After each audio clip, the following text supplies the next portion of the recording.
part of this world of art, express myself to what was happening in the world. I can only wish there were more experiences like this in my life. This was one of those milestones, a kind of privilege that it's almost as if it was a dream. I find it very exciting to be around creative people, and John Schlesinger was tremendously creative. It was totally original. It was beautifully made, beautifully directed, beautifully performed. This part, 6 minutes, catapulted me. There weren't any development executives. We didn't discuss the plot line or any of that crap. We just made the movie. You know, if you're enjoying the work, it was exciting to make that movie.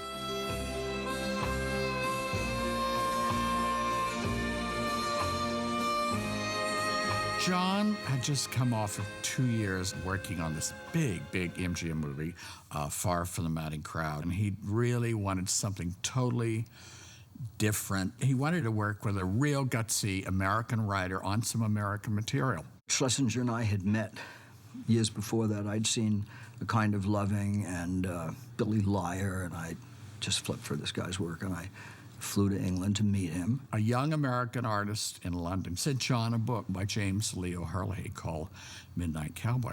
John told me about it, and I said, well, what is this Midnight Cowboy? Is it like a John Wayne Western or something like that? He said, hardly.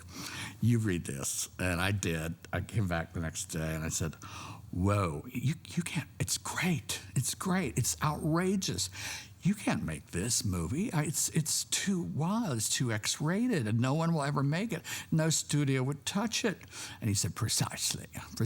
I made up my mind. I'm going to make it. We talked maybe once or twice over the next year, maybe 2. And then I got a call from him one day, and he said, look, I've read a book. He said, you're going to hate it, maybe. But he said, I really think we could make a wonderful movie out of this book. Would you read it? I read the book. And we had 2 or 3 transatlantic conversations, and it was clear that we were on the same page. We talked about certain fundamentals, uncompromised, that the only way to do Midnight Cowboy was to really deal with it. Waldo had written some wonderful pages for a story about a Vietnam draft dodger, which Jerry Hellman had found. And John fell in love with Waldo's work. The style that Waldo was writing in, this kind of staccato New York, interrupted by, was everything that John and I have been talking about. And I got a cable back from John saying, hire Waldo Salt and start working immediately. He'd started as a very young man as a screenwriter and had a wonderful career, and then he was blacklisted, and it was a very big break for him. He was well into his 50s, and he'd had a really hard time. This was like the phoenix rising out of the ashes in terms of a career, for him to have this opportunity, and he knew it. John Schlesinger, Waldo Salt, and Jerry Hellman worked on the screenplay, made a whole bunch of changes and additions, and reinterpreted the book, if you will. We went to work together, mostly out in Malibu, in a house that John rented. And that became our routine.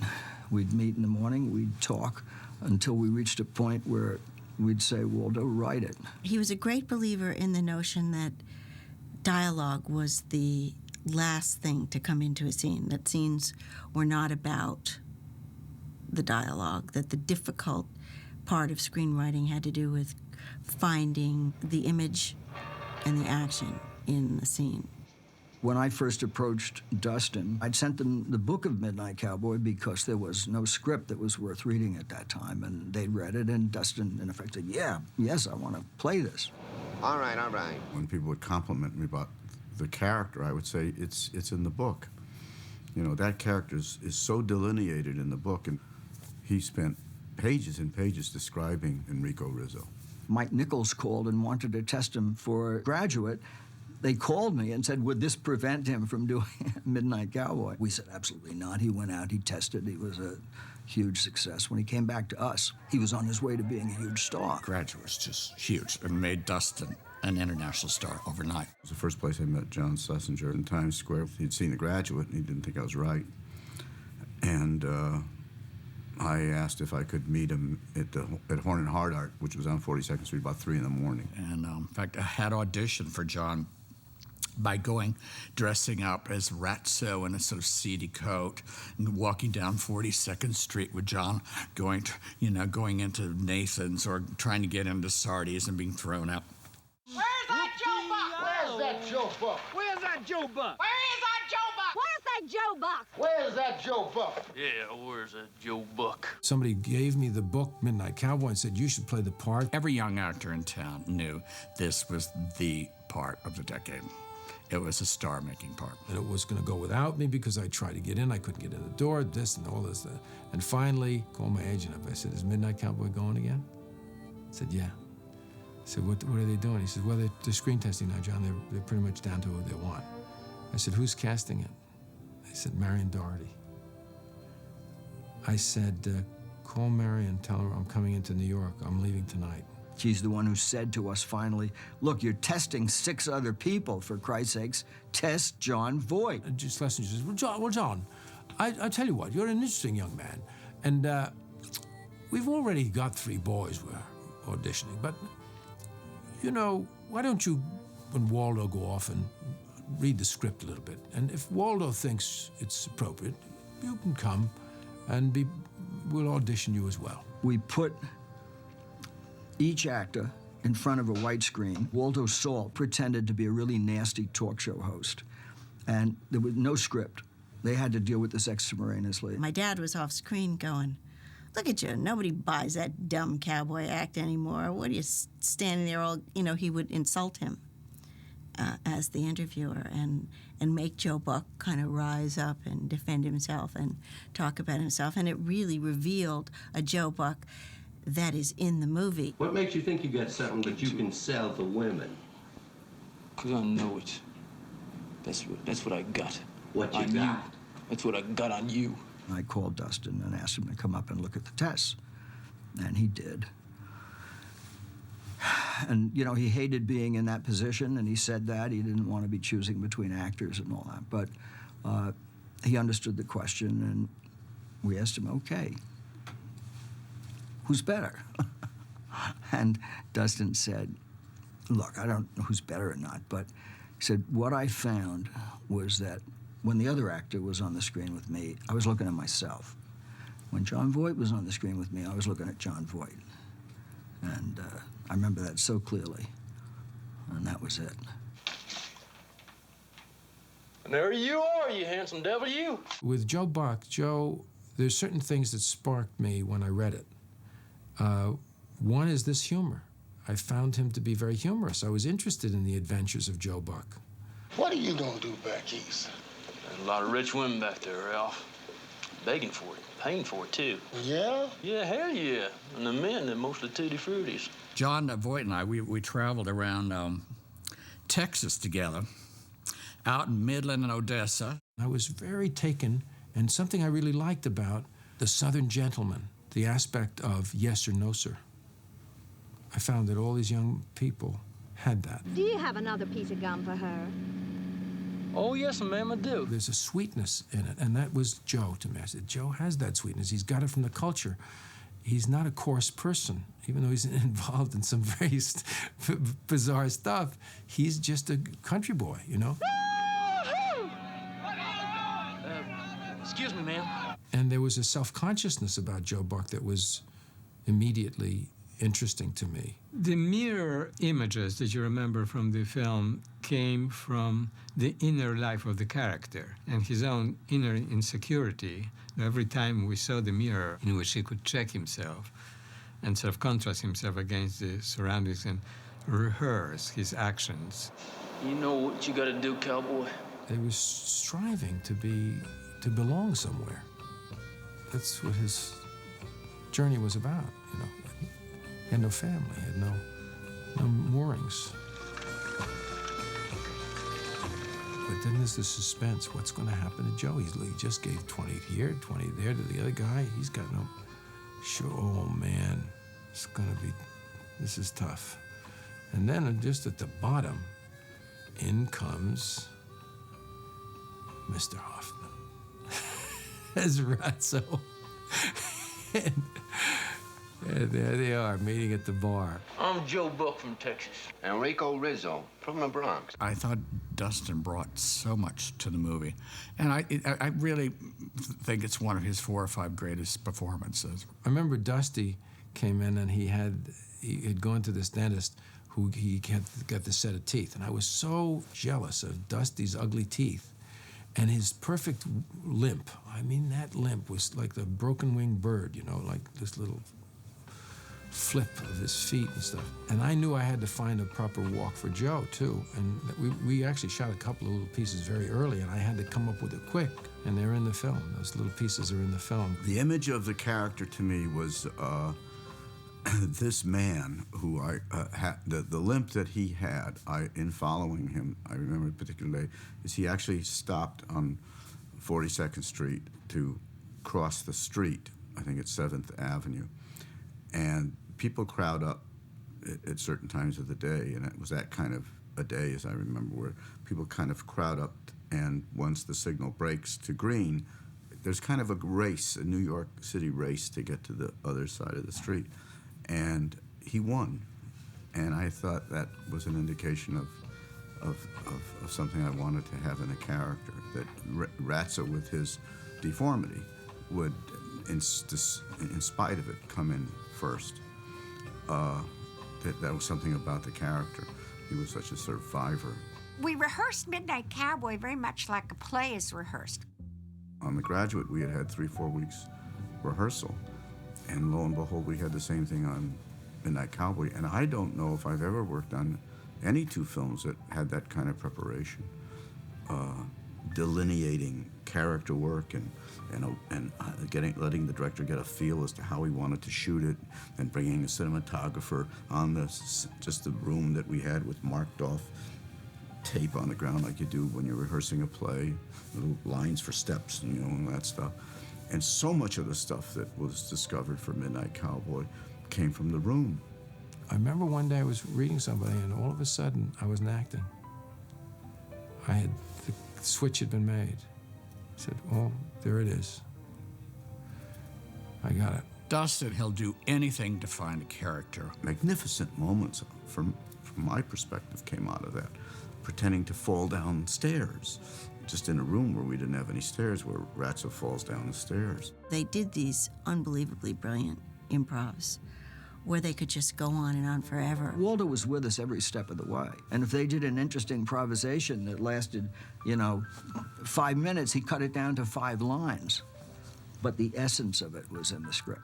Waldo Salt, the screenwriter, sitting there, I think with a Wallensack tape recorder, no video cameras in those days, and taping every improvisation that we did. And John Schlesinger entreating us to do improvisation after improvisation after improvisation, to find the real intimacy as actors. Oh, hell, I'm a hustler. You didn't know that? How am I supposed to know that? I mean, you gotta tell a person these things. I'm a hustler. All right, you're a hustler. The greatest pleasure for me very often was to go in and watch Joe and Ratso play these scenes together. They were both so completely clear about their characters. And they both had, I think, magnificent sense of humor about their characters. Voight and I loved improvising. We never stopped.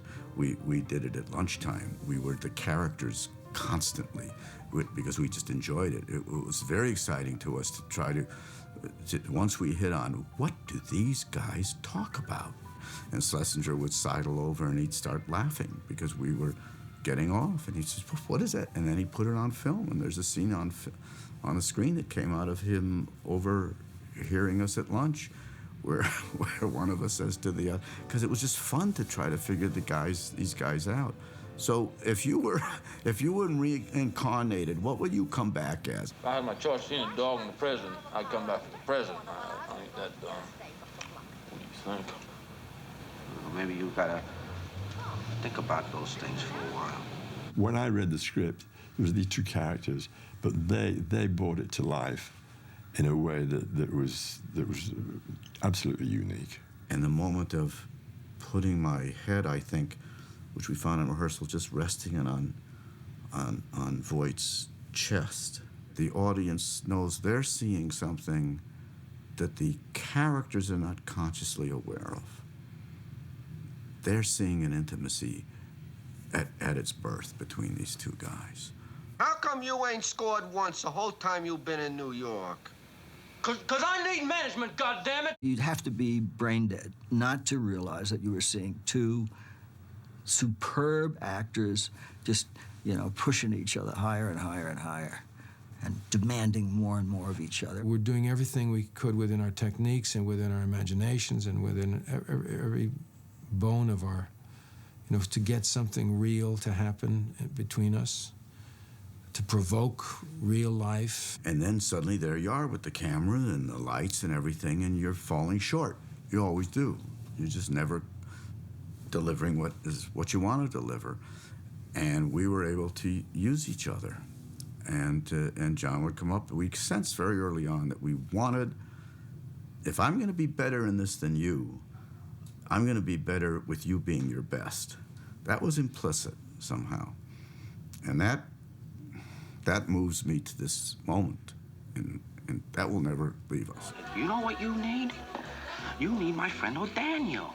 He operates the biggest stable in town. I have to say, John Schlesinger's eye for casting this piece with people like John MacGyver and Bernard Hughes, Bobby Balaban, and his eye was something special. The casting director was Marion Doherty, and she knew where the good New York actors were hidden, and she brought them in, and we read everybody. I'm brand spanking new in this here town. I was hoping to get a look at the Statue of Liberty. Hoping I got a look at what? Whoa, when Sylvia Miles came in, and they were thinking of another actress, very good actress, who could have done a very good job with it, but was very well known. Here's a person that no one would ever have seen before, and I liked the idea of the audience seeing these people as real people. When I went and read for that part with John Voight, I tell you, I was going to get that part if it killed me. And she gave that reading, and we went, I said, oh boy, we got to get her. She's a hot one, boy. She brings it to the table. She's not afraid of anything. Knock off a couple of pounds here and there, and I'd really be a gorgeous chick, right, baby? He was a perfect dupe, but he had that kind of confidence, see? So he's up there and does his little charm thing, see? And it's like, he takes the bait and the hook, And then the way Sylvia did it, of course, it was immediately so interesting and so somehow authentic. Beautiful, baby. I did not do this part and I didn't think it was necessary to be liked, to be admired, to be liked. It had a function in a crazy way. He's just a soft-hearted guy, Joe. He's a sweetheart. And he feels basically, it's a funny thing you ask for money. So I was about to ask you for some. You were going to ask me for money? And there's that beautiful moment. He says, here you want some money. You just can't stand to see a girl cry. And he's that country boy. He says, here, what you want? You want 10? She takes a 20. 20? There you go, girl. Give her a slap on the butt. He tries to make it out with his dignity. I mean, it's so beautiful. So many layers to it, aren't there? He has to be taken by her. She has to take him. She got the money. She out-hustled the hustler. You must be Joe Buck. Yes, I am. Come on in. Let's take a look at you. John MacGyver played this wacky evangelist in this tenement, this apartment building. And it was a crazy scene and a great scene. I warn you, Joe Buck. I'm gonna use you. I'm gonna run you ragged. So much in that scene, commentary and stuff.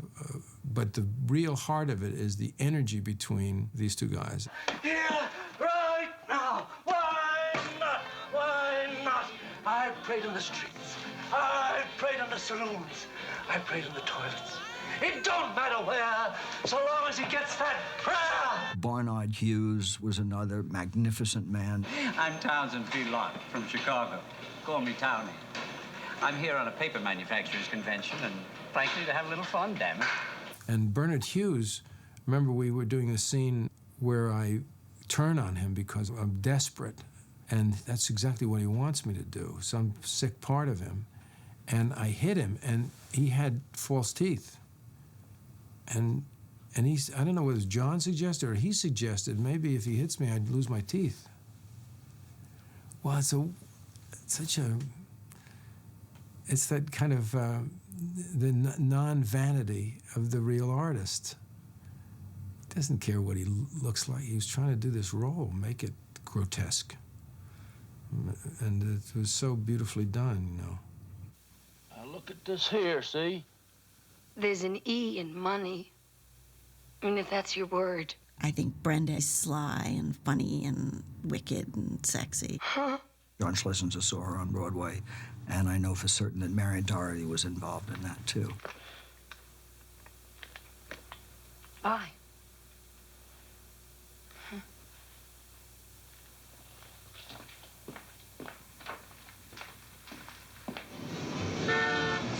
New York in 1960s was just booming in terms of influences, in terms of breaking down the barriers, social, cultural, and I cannot tell you how much I enjoyed watching it and really soaking it in. John had always had a fascination with America, but this is his first big stay, and he fell in love with it, and with the absurdities and the excesses. Being an outsider, as John was and as I was, that we have a certain observation about America, that an American would just see something strange happen and won't think anything about it.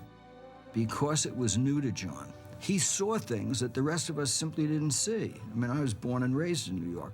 I was so used to people falling down or people fighting in doorways, but it didn't register for me. Every single thing registered for John. He saw it and he was, oh my God, this is insanity. This has to be in the movie. John Schlesinger and Adam Hollander had a very specific vision what the movie should look like, this grittiness of New York streets and a very contemporary look for that time. The major goal was to find the way to portray the innocence of the Joe Buck character. So on one hand, it had to look real.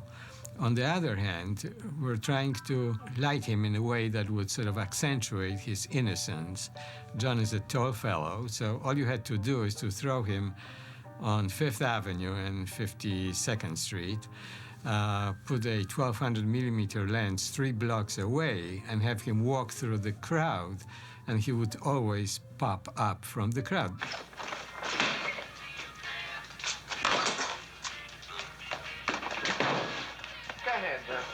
Drop it anyway. We had actually gone down to a site where some buildings were being demolished down in the lower village on the east side.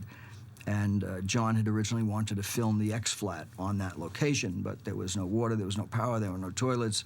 It was rat-infested. It would have been a disaster. Our designer, John Robert Lloyd, who was also brilliant, he said, look, leave it to me. I can give you this in the studio. And, you know, we said, oh, you can never get the realism in the studio. He said, trust me. He got permission from the city, and he tore this apartment out. And he brought it all to the studio. You walk into that set with the grimy shades with the X's on them and the filth on the windows and the stink of urine. Boy, you got in there, and you thought you were down in this tenement. He did it absolutely brilliantly. It was a large part of the concept of grimy, cold, unpleasant life of Ratzo Ritza on the streets of New York, as opposed to imaginary sequences if they score and get themselves to Florida. And those two looks played against each other. And the basic idea was to photograph scenes in New York in a underexposed, cold, bluish, grayish tones, And imaginary sequences in Florida, for example, we overexpose almost 2 stops, intercut. Those 2 looks, I think, worked well for the scenes. It's sun, oranges, juice, it's health. It's I will be healthy. So come on. Yeah, you know what this is? It's come on to a party is what it is. One of my jobs that John Schlesinger and Jerry Hellman gave me was to, bring back all the Warhol superstars and freaks and anybody I could round up to be in that great party sequence. We ended up on a stage in a set that was almost exactly the replica of Warhol's studio. Warhol participated in dressing and loaned us a lot of his art and a lot of his friends. That party sequence was literally a party that went on, I think, for about 1 or 2 weeks. The camera crew suddenly said, I think we're really just a documentary crew. And they just went around shooting everybody.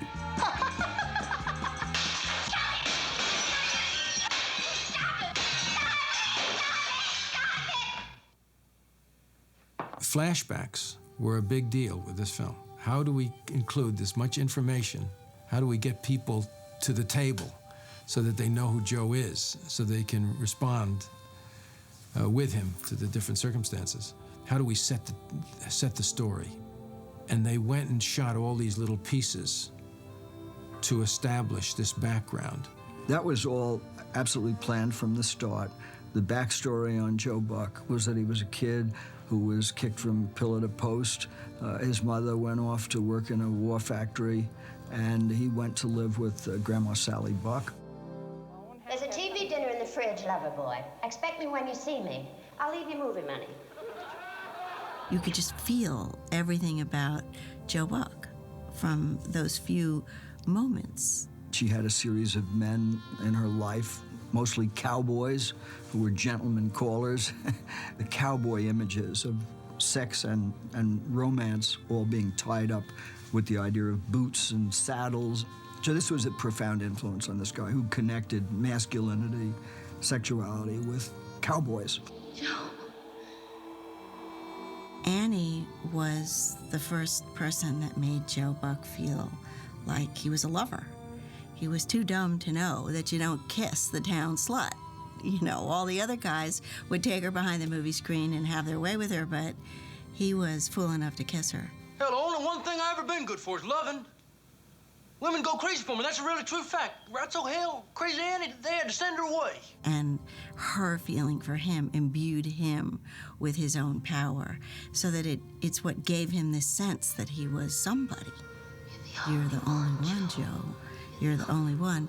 That meant something to him beyond what it would have meant to a more sophisticated or a more healthy soul.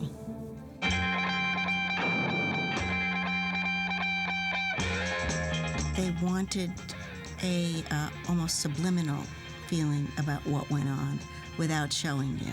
We use black and white film, and we mix it with color. We use it in New York streets as well and subways. And I think it gave the overall look of the film another dimension. If you didn't bring your brains to the party, you wouldn't know what was going on. It'd just be a lot of images and flashlights and all that. It has a very unconventional first 2 or 3 reels until he meets Ratso, and then the narrative kind of, the progressive narrative kicks off. Up until then, it's back and forth, and I don't know if an audience is, they're so programmed today for linear, almost simplistic storytelling, unfortunately, that I think it was much more sophisticated than most films today.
as we went on, again and again, John and I were making choices, and he was making choices with the actors that we felt, this may sound archaic by today's standards, we felt it wasn't a film for children anyway.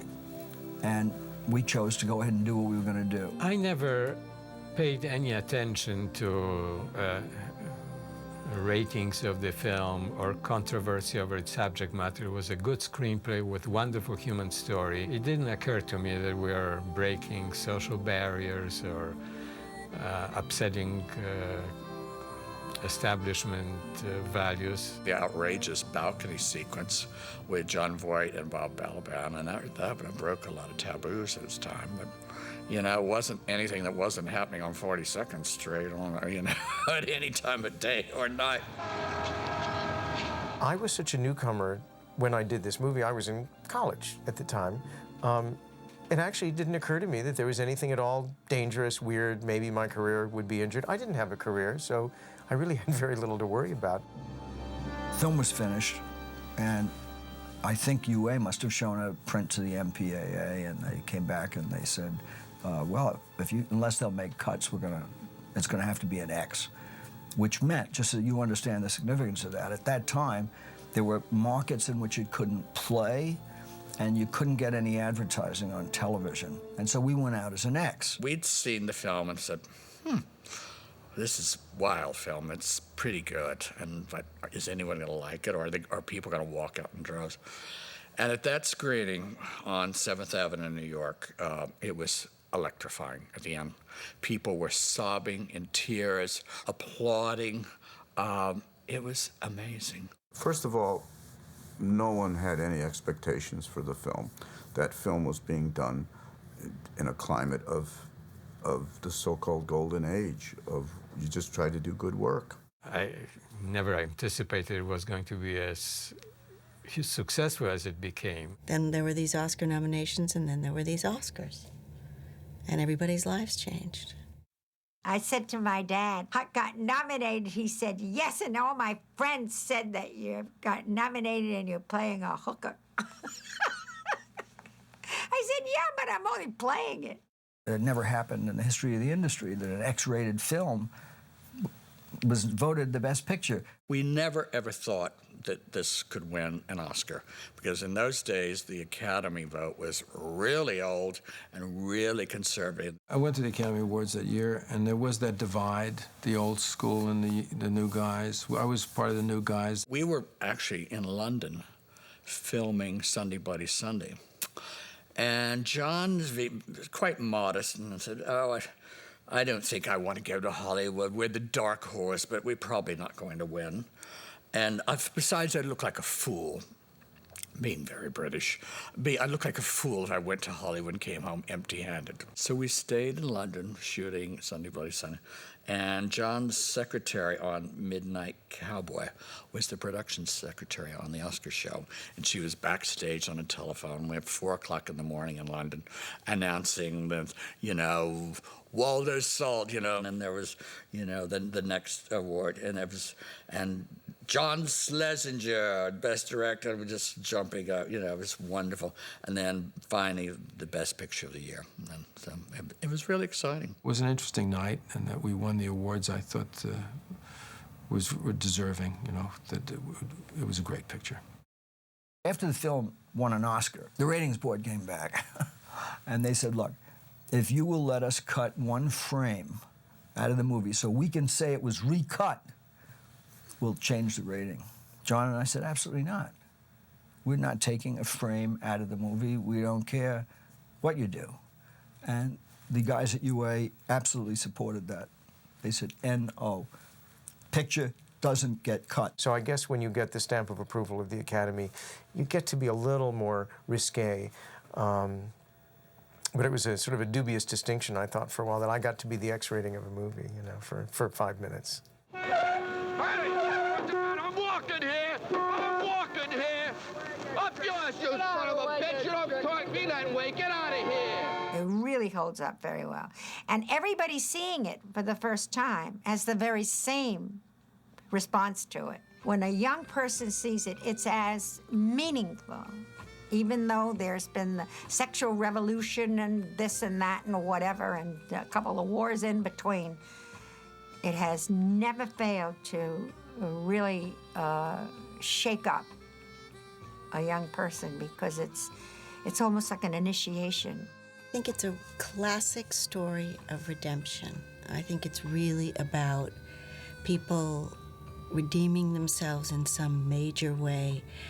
And the journey is, even though in the movie it's a tiny little journey, it's a bus ride, it's massive. It's about a certain way of life in New York, and it's about a very rarefied section of society. And I mean, after all, the lead is a hustler. These kind of characters were not thought of as heroes. And those were the people that if you walked on 42nd Street and you were one of us, you averted your eyes. They were not people that you knew about, that you wanted to understand. They were people that you avoided. And the movie forced you to see them as one of you, one of us. We're all out there selling our souls, basically. He was selling his body with his soul. We don't all sell our bodies with them, but we are all out there in a very dangerous, difficult world, mostly. And yet we're all looking for the same thing. You know, we're all looking for love and acceptance and friendship. And I think that Ratso Rizzo's dream, you know, to go where it was warm, you know, to be in Florida, well, that's where everybody goes, isn't it? I think the reason audiences still respond the way they do is because the fundamental aspects of the story are timeless. I mean, it is, no matter how you slice it or how strange the characters may be or the environment, it's a love story. And, you know, two people who ultimately make a commitment to one another, irrespective of, you know, what their backgrounds or the level of their intelligence or anything else. I'll just tell him, you want me, I don't go nowhere without my buddy here. I don't think either of them had ever had an intimate relationship. I don't think they had ever really known what it was to be loved, much less to love. And I think that's what the film expresses, because that's what John wanted it to express, more than any other emotional element. That connection and his ability to rise to the obligation of that connection, to rise to the obligation of being a friend, of being family to someone, is what made, you know, what makes him a man instead of a freak. And it's what allows him to reach over and close his eyes. And those are the two moments that my dad always talked about being the big moments for Joe Buck, were the eye closing in the bus and then the tossing of his clothes in his little goofy short sleeve shirt, throwing away the cowboy boots and the hat and everything, and just being a guy, throwing away the bullshit dream and becoming a man. When John Voight holds Dustin in his arms in the bus, it's really beautiful.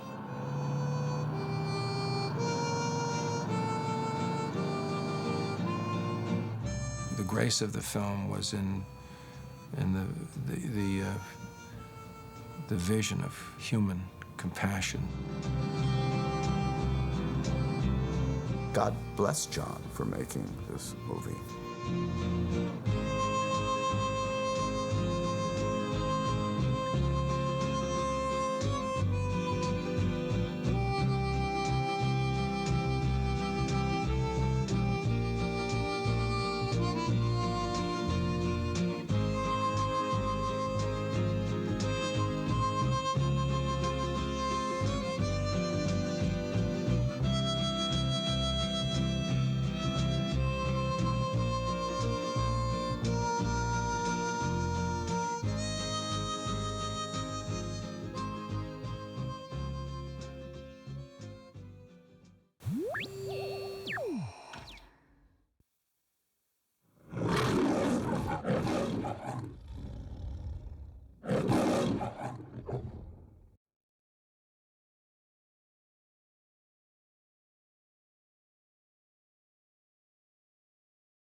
Action! You can always jump cut this thing in. There he is. That's right. Pull away. Straight out. Jump cut. Let's get one like this. Ready, Fred? Think you're all set? Yeah. Hold him up, Freddie. One is just right. Okay. Roll it. Put your arm, John. You got speed? Got it. Hold tight. What's the movie about? I don't know. That's what I want to know. I thought it was about, you know, it's somebody in New York. Yeah. You know, and it's what happens on the streets of New York at night, you know. It's what I read someplace, and I can't imagine what they're doing out here. Roll sound. Action. Wait a minute, hold. Are they making a movie? Yes, they're making a movie. And this is the background, is that it? The burger joint on Broadway? Well, this is part of the scene. Oh, I see. Advertisement, huh? No, it's a movie. A movie? What do they do? Huh? Well, it's a scene that they're shooting in a restaurant there. Very nice. Some action. What they gonna put this on? They gonna show it to the neighborhood or something? Ever see so much fuss? Stand by, please. Hold the traffic. The Monaco? Midnight. Midnight. Midnight what? Midnight Cowboy. Oh, I see. They're shooting the scene out of the restaurant. Yeah.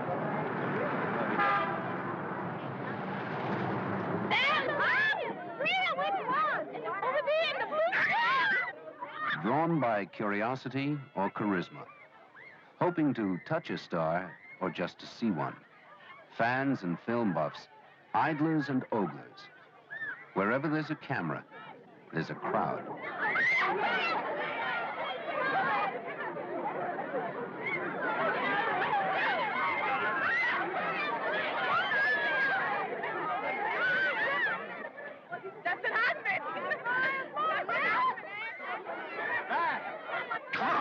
Come on, I'm a cripple. I ain't gonna hit you. Come on now. I'm gonna strangle you to death. Now, wait a minute. Only first I'm gonna shake you out right here now. Where's my money? Here. You put it right there, boy. All right. All right, here. Here, that's all I got. Here, that's it. That's all you got? What you got in your socks? Not. I swear on my mother's eyes. Here, not. Here, 64 cents. Go ahead. Come on, I want you to have it. Sticky wood, you do slobber on it. Here. Here, have a cigarette. Please let me see him, please. 2 years ago, Dustin Hoffman was a stranger to the public. Now his presence on a street scene puts a strain on the barricades. Today, John Voight is the unknown. He was chosen by director John Schlesinger and producer Jerome Hellman for the title role after a 2-year search. They can't be trotting down to Times Square to pick out the merchandise. They gotta have some kind of middleman. And that's where old Daniel comes in, you know what I mean? I'm walking here! I'm walking here! At the front, that David, you told me about double sawbucks. You know, with proper management, you could be taking home $50, maybe $100 a day. Easy. Hey, Brucey, hang in there, baby. What's that? Kind of the movie star, kind of the really good-looking kind of matinee idol I'm playing, yeah. It's a character part for me. The character's name I'm playing is Tyrone Power. Want me to tell the truth? His real name is Enrico Salvatore Rizzo, but he's called Razzo Rizzo. I see. Italian character, isn't it? Huh? Yes, from the Bronx. Do you speak Italian? I speak a little bit, only swear words. Yeah, how about your cowboy? Where's he from? John, the guy that's playing the cowboy? John Voight, he's from New York. For John Voight, there is a chance that Midnight Cowboy will do for him what The Graduate did for Dustin Hoffman. Make his name a household word. Boyd? Boyd. Boyd? Boyd. Boyd. What's his name playing in the B-O-I-T? B-O-I... B-O-G-H-T. He looks bewildered. Well, you're pretty. I'll say that. You are pretty. So don't be bewildered, darling. Anything you want to know, ask me. You just ask me. Although audiences still react to stars, the director also receives his share of attention. Unless it's a great big one like Ford or something like Ford that. or Hitchcock. Yeah. Well, They bring the people in. Yeah. Well, no, it doesn't make any difference to me. I don't go by a director. Well, thank you. Yeah. John Schlesinger is one of the men who has made film a director's medium. While the curious crowd in Big Spring, Texas watches him, he watches it. He sees a face, and it becomes part of his cast. One at a time we'll get you, PA, all right? Yeah. I'll give you a push like we've been doing, and make a star out of you this afternoon. Okay, folks, we gotta be quiet now. Hey! To play the part of Joe Buck as a boy, Schlesinger chose 10-year-old Texas schoolboy Gary Wayne Owens, performing here for the first time in his life. Locked in for 3 days, you've been in that room, all alone. Furious with her. Ready? Okay. Go.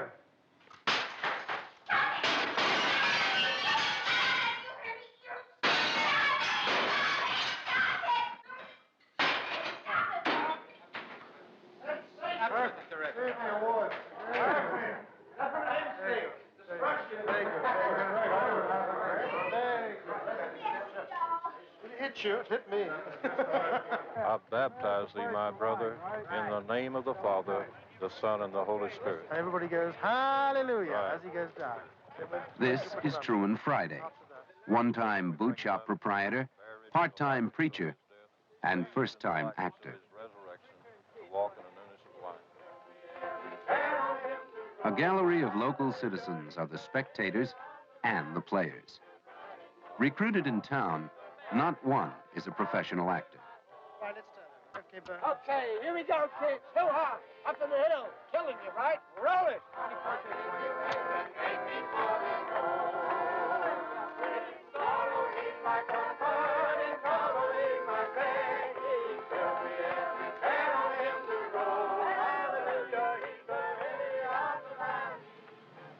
Be it Texas or New York, the fans think that the film business is also their business.